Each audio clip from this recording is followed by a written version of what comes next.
Welcome back to Everything All the Time. I'm Pat O'Brien. Tony Boldy's sitting in for Court McCowan today. And how do you like a show where you don't prepare anything? It's walking that high wire walk, and Court's really funny. He's really witty. He's really experienced in current topics. I don't have a television, so I'm not really aware of what's happening. So that's not a good thing to be on the radio with you. Well, no, I mean, I just don't like to prepare. I think it's best if it comes out. We're doing okay. Yeah. If it just comes out. It's still good. Although, we kind of know what we're talking about. Now, who's on your show today? Today I have DJ. He wrote a book about sobriety and what it's like after being in prison and how to go off and still live a good life and help other people. So DJ. Yeah, I do. Dewan? Yeah, I do. Excited about him. He's a cool cat. He is a cool cat. Want to stick around and be on the show? No. No. I'm moving. Moving is the biggest pain in the ass ever. Right. I said that earlier. And I'm moving. Hope to get all that done today. And I got to work tomorrow. And then I'm thinking about going away this weekend. So work tomorrow means you're doing another talk show. Is that what work looks like for you? I do a show called Business Rockstars. Okay. And I don't have to promote it here, but it's goes out to about... the thing is that all these shows go streaming now. Mm-hmm. This goes out to about 100 million people, that show. But it's actually a real job. It's fun, but it's all the entrepreneurs in the country who have started things like 1-800-DENTIST and Dry Bar and all this kind of stuff. And it's very interesting, but it's intense. It's 5 hours a day, and all the shows have to be good. What are you doing? What do you want to do in your life? I'm doing it. I'm co-hosting with my idol, with my mentor in broadcast journalism, but I am a feature film producer. So, and when's your next film? Well, we're working on it with Gary, so we're going to continue with his son Scott. I'm dealing with our investors right now to make sure they still want to put $10 million up. Right. How do you get a film made these days? I mean, and I'm being serious. I know you are. When you go to a movie, you see, I'm making all this up right now, but like Landmark Productions, a Tony Boldy movie, Pat O'Brien Presents, Court McCowan Associates. There's like 18 different entities. Right. Is that money? Or is that just people have to get... Well, it's production companies that are coming together. No more big studios, is that it? Well, they're still there, but they don't need us. So for us to be in the game, $10 million is still a small budget film. So we have to get a bunch of people to work together. And so everybody wants an executive producer credit, so they buy their way in. That's why they buy NBA teams. You can buy into an NBA team and get like 2% and get tickets. Right. And I'll say, Tony, I own the Lakers. Right, exactly. And then you just lie your way through it. Yeah, exactly. But is it really? I mean, I know it's hard to get a movie up. But the reward could be so great because you never know. Like I've seen some movies that have been $2 million budgets, right? And they're great movies. Well, that's the goal for independent filmmakers, to do the $2 million and try to bring in the 30 to 60 million return. But it's high risk gambling. It's legal gambling, and we're taking a risk with somebody's money, OPM, other people's money, and hoping we can return the the 120 or 130% return on their investment. That's how Donald Trump got rich. He called me one day and he goes, "Guess what I just bought?" I said, "What?" He said, "The Empire State Building." Wow. And I said, "Wow, that's the greatest call I've ever gotten, Don." Right. And I said, "How much it cost you?" So I don't use my money. OPM. Other people's money. He had sold it within a week. Yeah. But that's how he operates. By the way, he is going down fast. Yep. I didn't realize that Hillary would get a 9-point bump from the convention. Yeah. And that convention, Lou and I were talking before we went on the air how great the convention was. Did you watch both? Of course. Okay. I used to work for I'm a political junkie. Right. And making sure what maybe you're we should get these guys Ethos Water. You guys want to sponsor? This is your first free ad as Gene spins. So is that what you want to do? Just do movies? Well, I enjoy doing feature film producing because once the money's there, it's a process to get that. Then it's like 2 months you're making the movie in the field, and that's like, for me, that's where I love to be, is in the field. And then you go to distribution and marketing, and so it's a 5-year turnaround from right. It never stops, right? Not Once you really. start making a movie. No. Now, would you produce it? I would. Yeah, I would. So you'd be in charge of light bulbs and absolutely everything. Yeah. When something goes wrong, they come to me. Well, I gotta give it to you. That's I should do that probably. Yeah, I don't know. I'll bring you on set. Someday when I.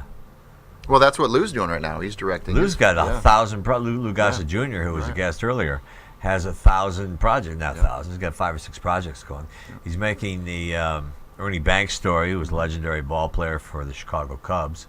Let's Play 2 was his big deal. He'd get done and go, Let's Play 2. So that's who's on your show today? Dewan, DJ. So we're going to talk about Probably not so much sobriety, but just we try to motivate people on my show to get off the couch and go for it, and just not worry about the results, but just try.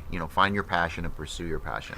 Well, we're going to start a recovery show on this network. The whole idea is you could stop drinking. That's kind of the easy part. Right. It's the living in between that. It's finding out who you are. Oh, when you find out And real feelings. quick. Yep. And the other thing for you young people out there, this whole rave drug situation. 3 died in Fontana down the road here overnight with ecstasy. You can't take these drugs. Nope. I mean, as many drugs as I took, I hate to say this, but at least I'm alive. Right. But now the drugs are so whipped up with rat poison and everything else, and you go into a coma. These poor kids just took them and died. Can you imagine? I used to run a bunch of nightclubs, and I would talk to the owner, and he bought it for his son. And he says, I wouldn't touch the drugs you guys do today. And I'm like, why is that? You were in the 60s and 70s doing tons of drugs. He's like, it was natural, organic. We knew what we were doing. Well, I'm not sure it was organic, but it was. There was. It wasn't. It was sort of an underground culture. Right. And if you get them, you took them. Right. But and in those days, and pardon us, right. just somebody say, "Here, Tony, take this." You go. What is it? Never even questioned. After you took it. Yeah, But I hung out with Timothy Leary, and I had, Wow. I did his.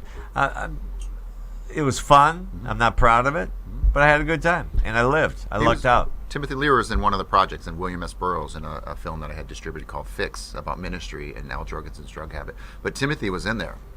An amazing man. William S. Burroughs, an amazing man. So Timothy Leary, one of the most brilliant men alive. I mean, he basically had a schematic for the 60s. He knew it was going to happen. Or didn't know, but I mean, he wanted. Didn't Kennedy do drugs with him, supposedly? I Who heard. knows? I don't Who know. knows? It's Who all knows? hearsay. Those rumors. I know I did. Okay. And remember one night we took acid, drove through the streets of Hollywood with a jug of wine, and Yeah. had no license plates on my car. The good old days. Sitting there with Timothy Leary. But he also invented group therapy. He was the man who invented that. He was a brilliant guy. A brilliant guy. And when my son was born, when Sean was born, 29 years ago, I remember the night he was born, Yoko Ono was in town, and she was showing an art deal, so I just wanted to get away from the hospital. So I went over to say hi to Yoko, and then Larry was there, and I said, my son was born, and I had to count his fingers and toes because of you. Right. And he said, you should have counted the extra lobes on his brain. But I loved Tim Leary. He was great. He had his faults, Yeah. but he was great. Well, speaking of things that you love, I know you love the Beatles, and you had not maybe met John Lennon. I think that was the one. I was on my way to interview John Right. when he got murdered. And so I was fortunate enough to have the John Lennon experience and brought you to that, and that's when you and I got to know each other a little better.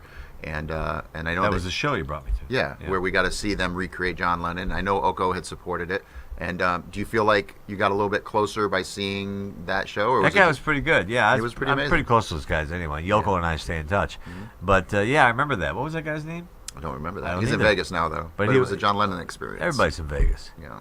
Oh, I know who it was. It was Gene Wood from the Gene Woods racing experience. Yeah, and it looks like we're going to open up something in Wales, UK, North Wales. So we've got a request over there. Is it a pub or is it? I don't know. Would you go over there and host over there if they paid everything?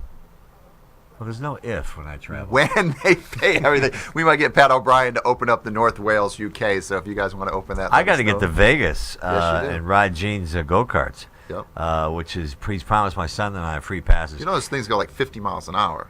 But before you're a parent and say we're never going there because of that, they can control them if the kids. Get Yeah, out if they get control. out, that's true. That's true. But I did that, and I still have calluses from going around those corners, holding on to my We head. can't go around the corners at 50 miles an hour. Yes, you can. You. Well, yeah, if you want to lose. No, you spin slide. out. You drift. I did it. It's crazy. Did you win? I did. I did win. Well, the best way to win is be steady. That's correct. Stay off the brake. Okay. So about an hour. Thanks for joining us today. Thank you for having me. And It's thanks a for pleasure, getting sir. Lou Gossett to call in. I'm Pat O'Brien, Tony Boldy. Next time. Bye. Bye.